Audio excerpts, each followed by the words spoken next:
sophomore wide receiver Chris Humphrey, and senior kicker and Mackey's Special Teams Player of the Week, Freddie Cortez. Well, after watching the film, it was good to see our team respond in the fourth quarter the way they did. I thought we showed a lot of maturity, a lot of poise. I felt they showed some toughness coming down the stretch, and it was great to see a lot of guys step up and make plays in all three phases. We made some big field goals to make it a 10-point game. We made a big play on defense, obviously, and with CJ getting the hit and Luke getting the return. We made a lot of good plays on offense down the stretch, so it's I think they're really starting to understand what it takes to win football games, and I love our locker room right now. There's a lot of guys in there with a lot of confidence and very humble, and really looking forward to the next challenge.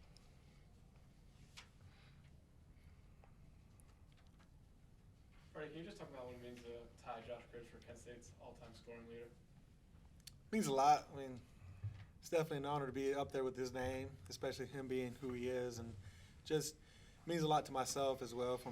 All the years I've prepared and trained for it, and coming into Kent wasn't one of my goals to achieve that, but knowing that I was getting closer and closer, I just kind of always use that as motivation for myself in the summer, and just I'm just happy and honored to be by that name, and just hopefully I can just keep on bringing it up so Dre Archer doesn't catch up to me. Did you say just this summer is when you kind of really took a look at it and where you were at, or had you had your sights on it before this year?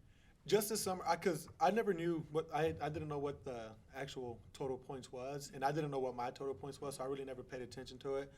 But my brother did a look into it, and he kind of threw out some information out there for me. And once I knew I was in reach of it, I was just you put it in the back of my mind that there's still more things I got to achieve here, and that was one of them. And so was the field goal one. So I just put both of those in the back of my mind and just always use it as motivation for myself and just to continue to work hard every day. Did you know then going out for the field goal this week? Did you know where you were at? I knew how many points I needed to tie it, and I knew how many points I needed to break it. And I didn't. I told some people, but on that last extra point, I just kind of, just smiled into my helmet and just told myself, there it is. And it's just one of those things, one of those self-pride things that I was happy about. And once I got to make a big deal about it because we still had a game to play, and just happy for the win and for the achievement, I guess.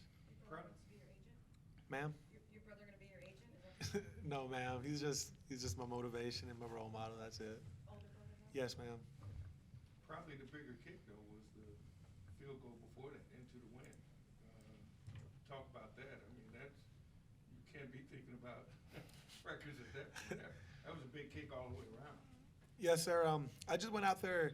I knew the win was a little bit in my face, but as a kicker, you got to learn how to just block out those obstacles and just go out there and just trust your mechanics and trust your snapper and holder. And Chris and Chad Bush did a wonderful job doing their job, and Line did a good job blocking. So I just had to go out there and execute what I've been doing and training for years. And so I usually just try to block out the win and block out any situation like that. And I knew going into the kick that we needed it to put us up 2 scores, and I just had coach had enough confidence in me to put me out there, and I knew if he had that confidence, I had to go out there and show that I can go out there and get the job done for him.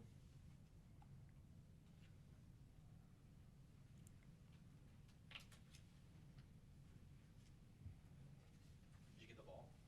Sir? Did you get the ball that you kicked, that extra point? No, sir.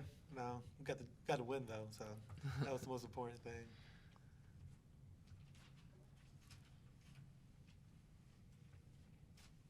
you talk about your boot a little bit? Let us know what's going on with that. Oh, this nothing really, just a little minor sprain. Just nothing big. It should be good to go in a couple days. Kicking a 60-yarder. Sir? So were you kicking a 60-yarder? Not even that. No. Just a little accident. That's all. Just one of those freak accident things that happen. That was this morning. Yes, ma'am. Josh, talk about the. I'm sorry. Chris. Chris. It's okay. I'm getting the day. You're bad. Chris, just talk about the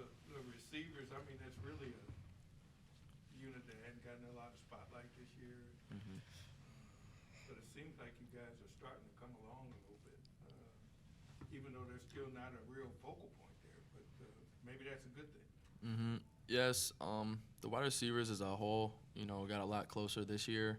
And our coach is always telling us, Coach Jemison is always telling us that, we need to get the win, and that's the most important thing. So whether we catch a ball in a game or not, as long as we win, we're happy, and we're going to do whatever we need to do to help the team.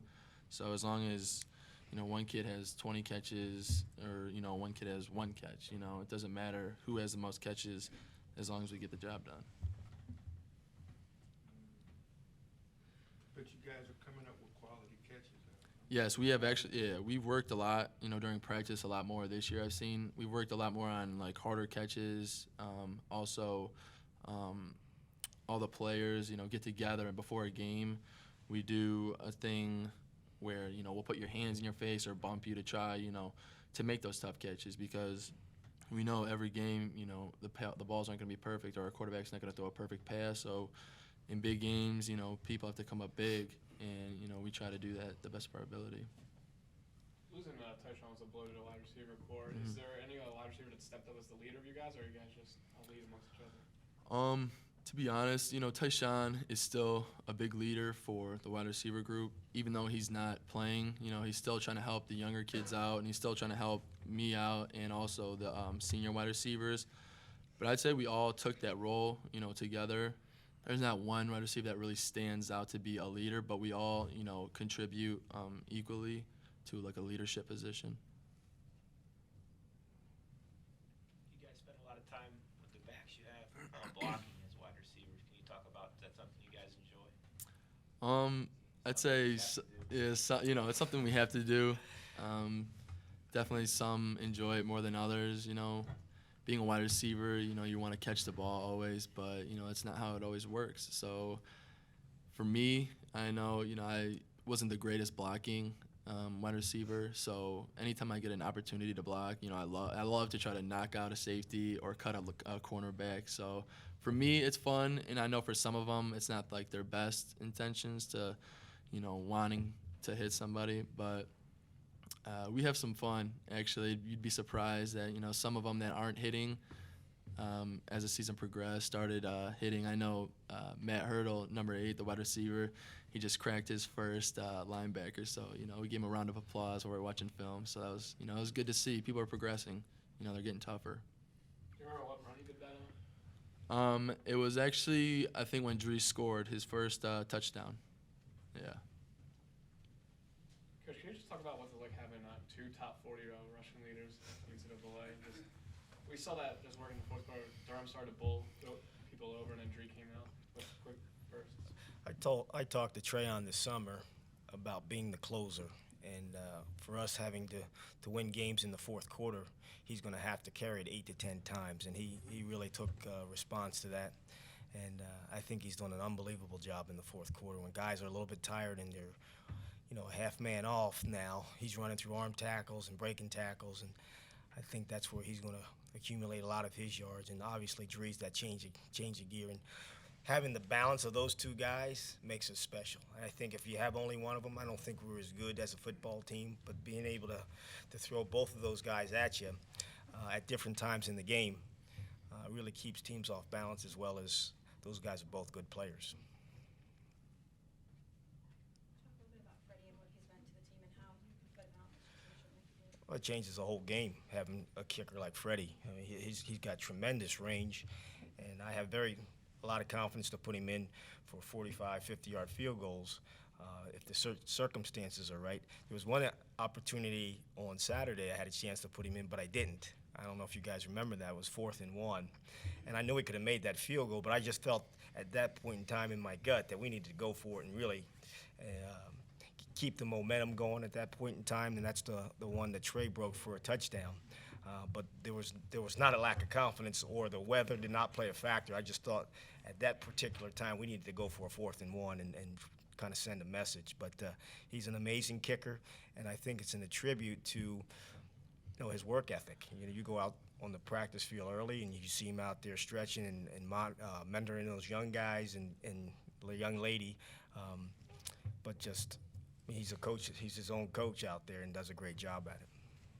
You mentioned a couple times how you like your locker room. Talk about that. Just what is it about that you know, grasp it, that you feel? They're unselfish.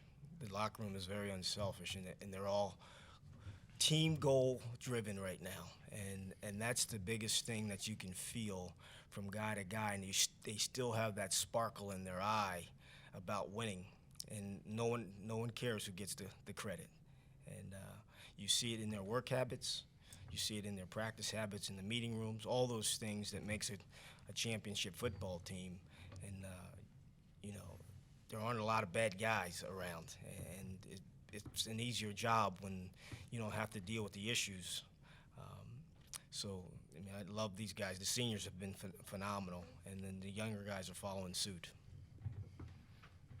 As well as your offensive line has been playing as a group, have you been able to build on that in terms of depth, or was this becoming a smaller instead of larger? Yeah, I would have hoped that it would be been a little bit bigger at this point in time, but it's not yet.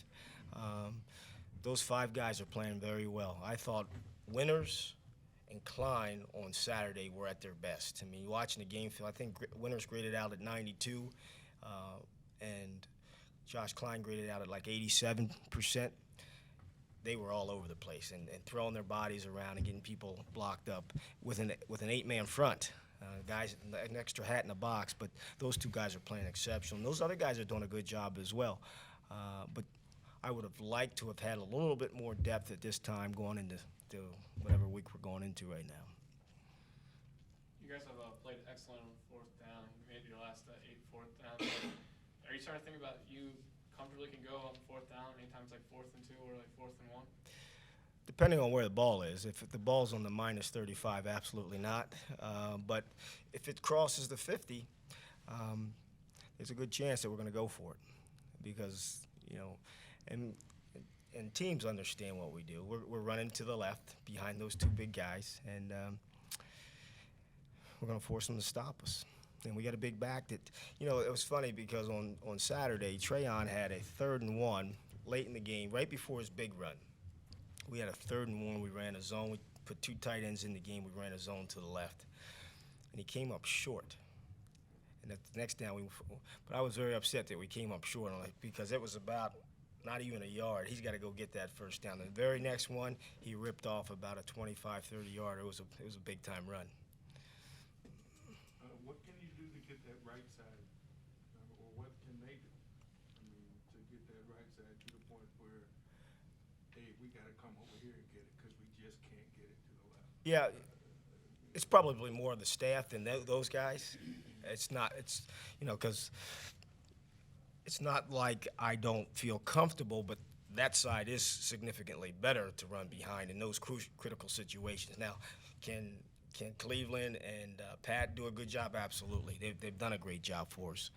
But you go with your comfort level and your security blanket running behind those 2 guys, because they're pretty good.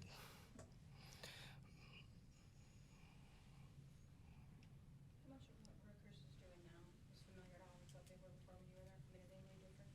Offensively, they're similar. They get in and out of 2-back, running power and zone.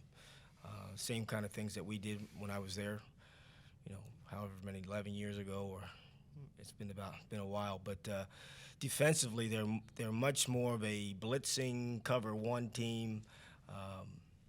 But I think their strong suit of their football team right now is their special teams. They are outstanding, very, very good. They're creating a lot of big plays on special teams, turnovers, and they're doing a great job, I think, in special teams.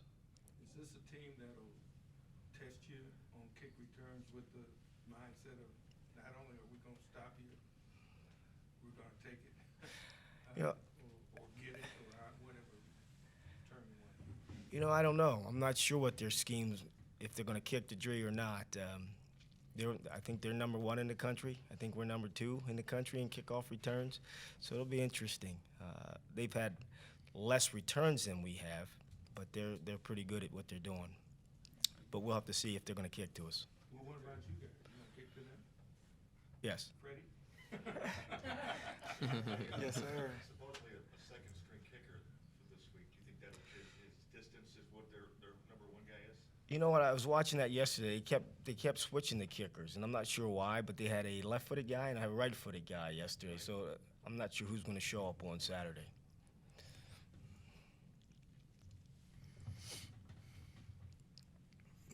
Talk about your offense a little bit. You're so, I mean, you are who you are, running the football. You know, but it's at that point in the season where, you know, we gotta show a little something. Oh, absolutely. There. I Yeah. mean, so No, I'll let you take it from there. we're going to need the wide receiver group going down the stretch to step up and make some big plays for us. We're going to have to throw the football because we're going to continue to get loaded boxes, and they're going to have to beat man-to-man coverage on the outside. And he talked about playing around guys and distractions and all those things. That's all part of it. And we're going to have to do a good job of technique of creating some separation and making some big plays in the pass game, because those big chunks, they really take the wind out of the defense. That big catch that Matt Hurdle had the other day on the comeback, I thought that was a huge play, momentum play for us. His big play early in the game on the I'm not sure what the coverage was. It looked like a blown coverage a little bit, and he ran a corner route, adjusted the route. Those big plays hurt defenses mentally. If we can get those coming down the stretch. Is it a matter of more catches or more throws? Both, probably. Both. We threw it, I don't know how many times we threw it the other day, 20-some times maybe. But we're going to have to throw it 25 to 30 times down the stretch to be successful, I think. I thought it was good to see Boyle's catch too, touchdown catch, because it was, it looked like double coverage. It was a tough catch to make, and to know that you guys are capable of that. I thought that was good to be able to have on film going into this. Yeah, that was a big catch for us, a big play, a 3rd and long, tight coverage, great throw, where he could get it or no one can get it. And Josh laid out and made a great catch for us and really flipped the momentum once again, because the momentum kept shifting in that game. And, I thought that was one of the big momentum plays at the time. You guys sit at 4-0 in the MAC, and you got to go out of the league. And a lot of times that's kind of a matchup that you kind of dread in some ways, but this one here, it's a little different. Seeing where you're at, seeing where they're at. Can you kind of just talk about playing this game at this point? I think it'll be a fun game for our team to come out of conference and go out to a top 25 team that's playing very well with a great venue. Going back to New Jersey, where I spent 3 years as a coach and 18 years as a kid, so it'll be fun. But the guys will like the environment as well. They'll get fired up, and these guys come to work, and that's what you love about this football team is they step off the bus on the road and they're ready to go. And I'm very excited about this game. You taking them home for dinner? I will not be. I will not be. As a coach, what's it like going against your old place where you used to coach? It's once the ball's kicked off, it's all the same. Every single game's the same. You get into preparation mode. After you're in preparation mode, and then you get into game mode, and you put your double headsets on and you go to work and try to think about all the situations that are occurring at the time. But once the game starts, you don't even think about any of that stuff. You look at Ohio, Northern, and Toledo, all with wins over BCS conference schools. Do you think that kind of takes the element of surprise, and now the word's out that the MAC is definitely a conference to be reckoned with, that you can't really fly under the radar in this game? Well, just knowing Kyle Flood, the head coach, he's not going to overlook Kent State. He's going to prepare hard for this game, and they have a lot at stake at this game. They like where they are at 14 or 15, being nationally ranked, and I hope they think we're a good football team. And they know that if they don't play, that they got a chance of getting beat. So, and if they do play, they still have a chance of getting beat because they're playing a good football team.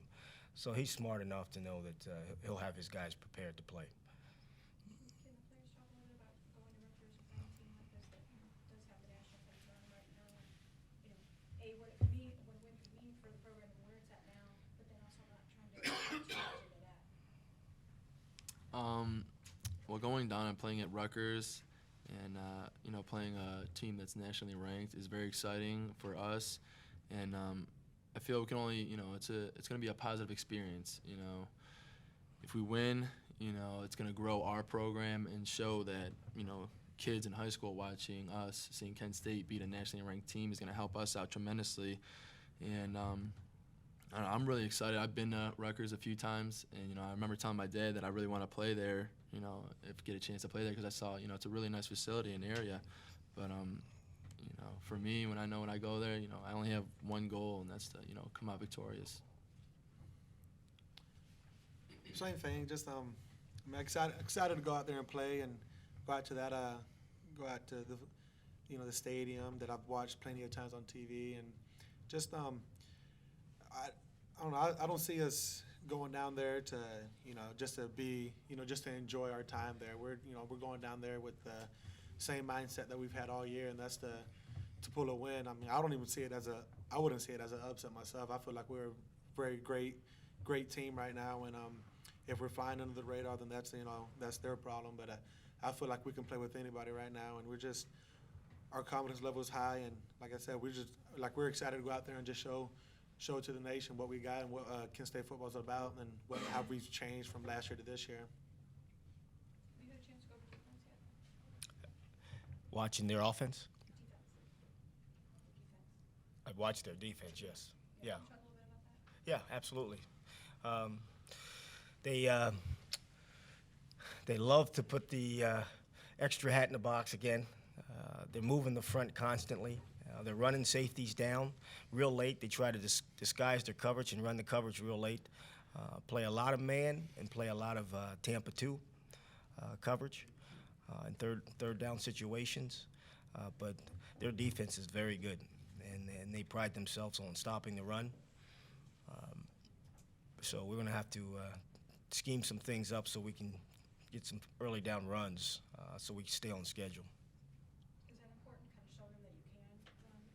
I guess just for your confidence, maybe more than anything, or just to deflate anything that they might have to be able to run early? Well, I think it's important for our team to be able to throw the ball. We need to be able to run the ball. If we can start running it, we'll be able to throw it a lot better. So we have to try to establish a little bit of a running game.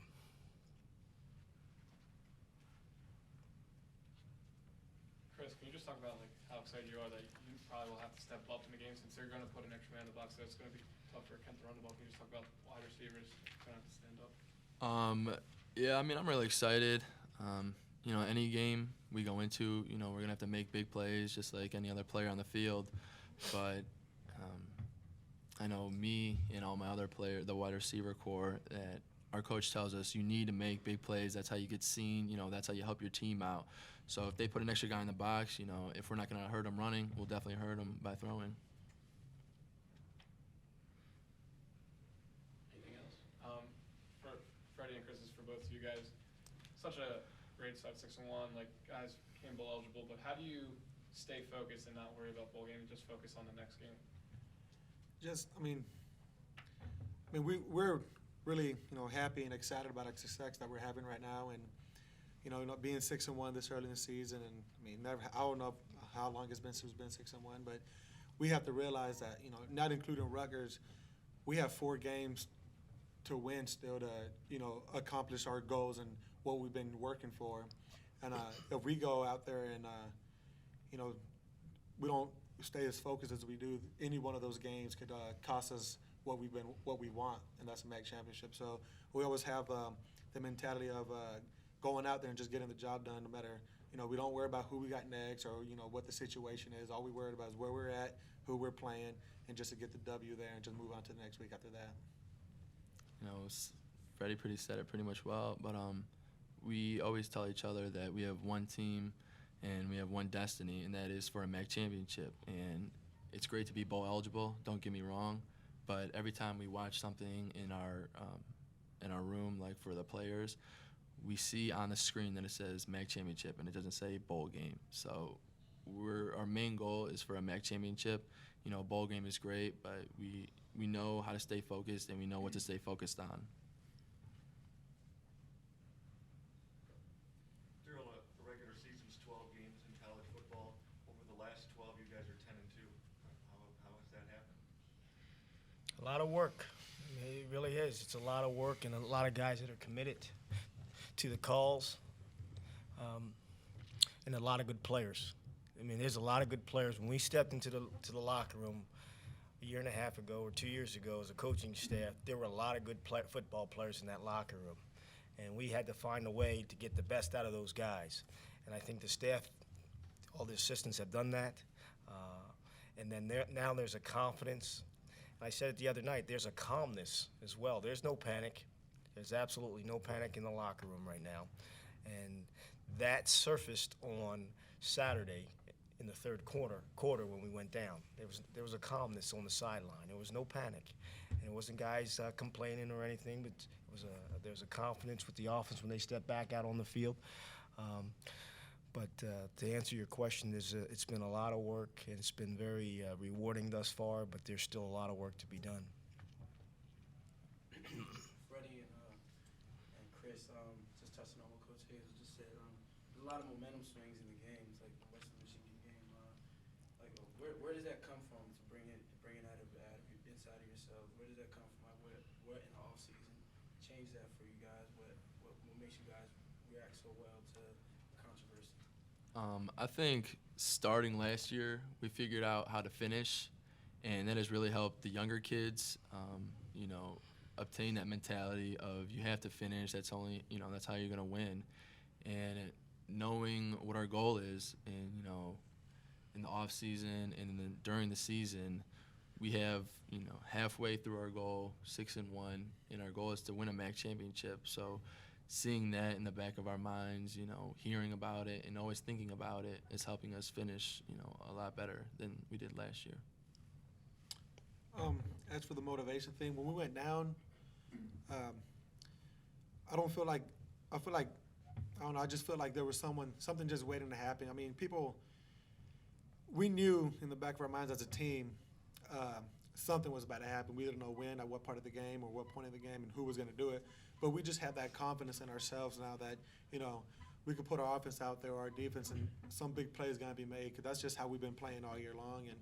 And being down in the third quarter, I mean, it was a blow to us, dealing with the fact that, I kind of feel like we lost some energy on the sideline. But once I'm pretty sure it was, I can't remember the play, but I think there was a pretty big play that happened.